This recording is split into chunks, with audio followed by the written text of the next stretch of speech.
Hello there, everybody, and welcome to Harrah's Hoosier Park. Michael Chamberlain along with Jacob Reinheimer, and it is once again time for the Road to the Derby Challenge. Hard to believe, Jacob. It just seems like Sovereignty just won the Derby last week, but certainly has been some time, and we're ready for the Road to the Derby again. Yeah, everything about this winter has just flown by as we're getting ready for racing here at Hoosier next week. But then, of course, I always look forward to the Road to the Derby, an opportunity for us to shake the cobwebs out a little bit and get ready to enjoy some really great racing. And this is an interesting field here for the Sam F. Davis to kick off this contest. Of course, $3,500 on the line for the contest itself.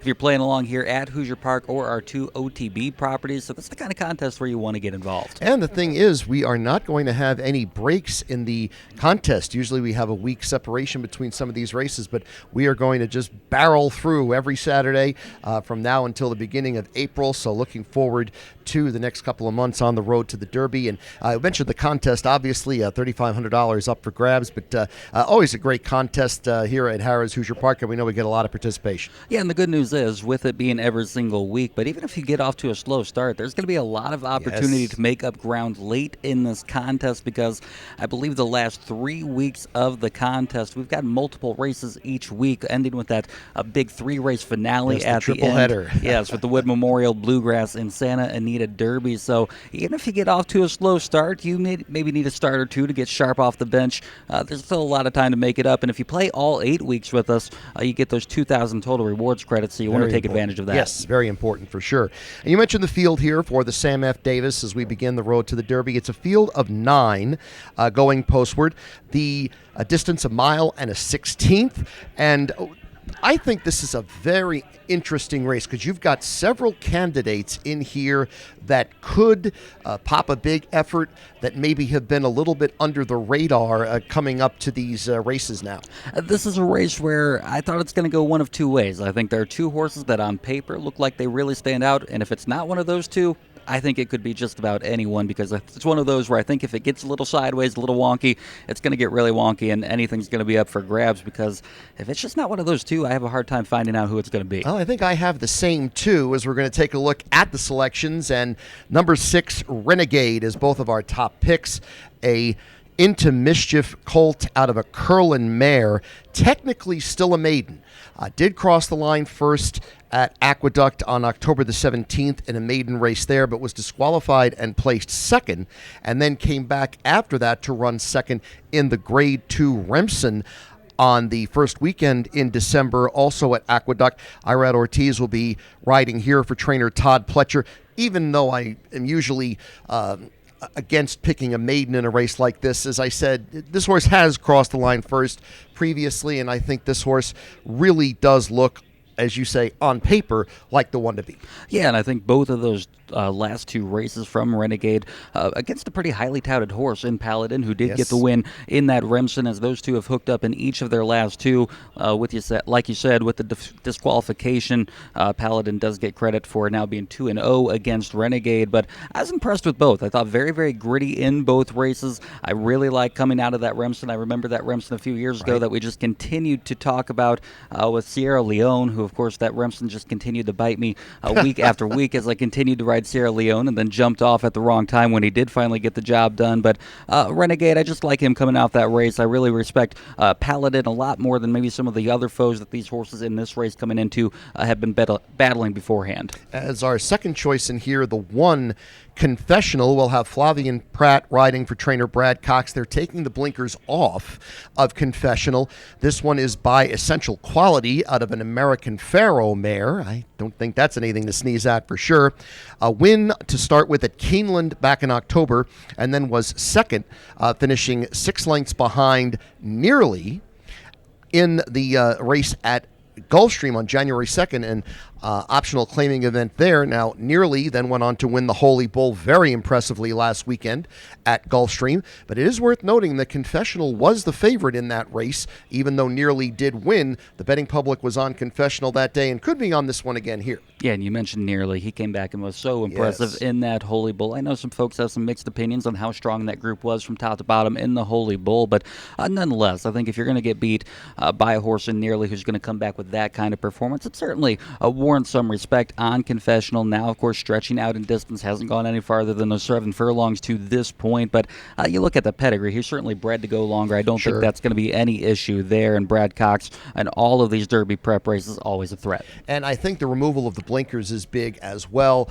I think they're going to try to make this horse start getting those distances. And drawing the inside here also, I think, could be important. This horse does seem to like to be forwardly to mid-placed, so I think if Confessional can get a good spot out of the gate, that one could be tough to beat. Another horse that likes to be forwardly placed is my third selection, number 9, Dr. Kapoor. This one by McKenzie out of a Kitten's Joy mare. You think that's a turf pedigree there, given those names. However, this one does have a lot of speed. The trainer is Safi Joseph Jr. and Samuel Marin will be riding. This one won at Keeneland in October, won that one over Chip Honcho, who came back in one of the earlier preps as well. I think it was the one at the fairgrounds, the Lecomte. Didn't fire there, but could possibly get back on track down there in Louisiana. The thing about Dr. Kapoor is if it's an uncontested pace, and this one's allowed to set the pace that he wants, he could possibly go gate to wire. However, the last start at Churchill Downs was at the end of November at a mile and a 16th, so a 2-turn race in Louisville. Led for a good part of it before fading out and finishing 6th. So I really think that in addition to the turf pedigree preference here, I think there's also some distance limitation questions. Yeah, and I think if he is going to be forwardly placed, I think the question here is how hard he's going to have to work to get there from the outside. Right. And looking up and down this page, where do you see a lot of the speed to his inside? Well, I think that another horse that could possibly go, as I mentioned, Confessional likes to be forwardly positioned. I think Game for It could be out there and possibly part of an early pace scenario. Wayne's Law, who is the 7, probably a little bit more on the long shot side, but did run third in the Jean Lafitte down there at Delta Downs in Louisiana. But again, does like to be a little bit more to the front. And the Puma, who's your third choice, my fourth choice, didn't get to the lead until the midway point of that maiden race at Gulfstream, going 7 furlongs on January 10th. But another one by Essential Quality out of a Declaration of War mare. I think the Puma could also be part of the speed here. So while Dr. Kapoor is going to be the horse that we think sets the pace, I think there could be a few challengers there early. Yeah, now getting to the Puma, horse that you and I do both like, I think this is about the upside for me. Why I threw him on underneath my ticket. Just the one start. He did get beat just second best on that day, going 7 furlongs down at Gulfstream, but now he ships up to Tampa Bay here for the Sam F. Davis Stakes. And like I said, I think it's just about the upside. I like the pedigree here. Another son of Essential Quality. As you said, I think he should be able to stretch out and handle the distance, and a bit of an unknown quantity when it comes to this field, but I think there's enough there in that first start to think he can continue to improve. I do too. I think this horse could step forward quite a bit, given this one did finish second. Again, another maiden here in the selections, but I do think that given the lineage with Essential Quality and Declaration of War, could certainly step forward. And Declaration of War also could be a little bit of a hint of an underneath turf pedigree as well. So that concludes my top 4, 6, 1, 9, 3. You've got one other one that you like here too. Yeah, round things out with a price. The 2, Epic Desire, 15-1 on the morning line. Opposite side of the coin here for him. He's got quite a bit of experience. 5 starts already, just 1 win. That win did come in his last, though, at Tampa Bay Downs against Maiden Company. So a lot lesser company here, handling the step up. I think he's always been around, though, and Todd Pletcher always around in this race, too. He's won it 7 times here, the Sam F. Davis at Tampa Bay Downs. So if you're going to get him at a price, I think you one that you can throw on underneath. I don't know if he's flashy enough to maybe get the job done and get a win in this kind of class before a price to spice up the exotics. I think he's one you could look at. And also this horse in the 2 turf races that he had, the winner of those races then went on to win the subsequent start. So certainly has been facing some decent stuff there in New York. Had a couple of starts at Saratoga, a start at Aqueduct. So Epic Desire, while the win came at Tampa Bay and maybe not with the top of the pops, but certainly has faced good stuff in the past.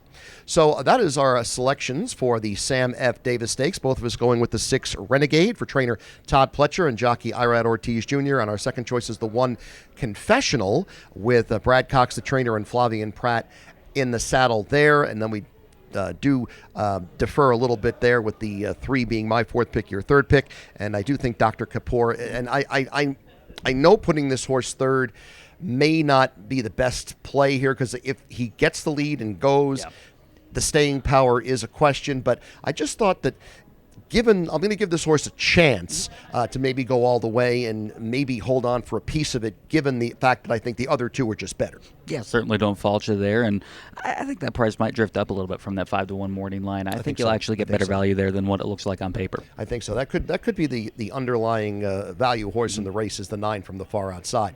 So we are kicking off the Road to the Derby Challenge with the Sam F. Davis Stakes at Tampa Bay on Saturday. We encourage you to be here at Harrah's Hoosier Park to watch and wager on all the excitement from Tampa Bay Downs and the Sam F. Davis, and of course plenty of other great simulcasting from across the country as well. And we will be kicking off our live racing season this coming Thursday, and we are very excited for that. Yeah, it's the earliest we've ever done it. Thursday, February 12th. That's going to be our opening night. We're going to kick it off with Fan Appreciation Night. We're going to have all kinds of giveaways, mystery vouchers, mega bets going out. So you'll want to be here for opening night. Friday night we come back with another 5:30 first post, and then we have the Aaron Lewis concert after, and then more Road to the Derby on Saturday. So it's going to be a heck of a weekend, but a nice little prelude to that here on Saturday with the kickoff of the Road to the Derby. Do encourage you to head to that trackside promotional kiosk to get your selection in before 5:30 on the kiosk, or if you go to the OTB, be sure to head to the Reward Center there to make your selection. Yes, and definitely looking forward to that